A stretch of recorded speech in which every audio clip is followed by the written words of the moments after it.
do you feel that you just got a flower today? I feel very appreciated. That's good. That's our goal. Thank you. Hey. That God? No, it's not God. Are you sure? I'm pretty sure. Oh, watch out. We appreciate all that you do, so there's a flower for you. This horse gave me a flower and just tried to eat it, but he can't.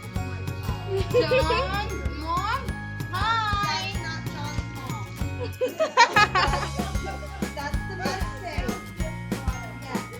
Thank you so much. Thank you for all you do, you Mustang. Keep walking. Okay, that's good. I'll let her know. Alright, bye. We really appreciate all that you do. So here's a flower for you. Thanks. No problem. Where's the other couch? It'll come to later. Okay. Can you give him a flower too? I can't. And tell him that we really appreciate him too. I will. About this project, Juanito. That I'm always on PJs. I'm just kidding. I enjoy seeing people smile because of what we're doing. So obviously, it's really nice for us to be doing something like this.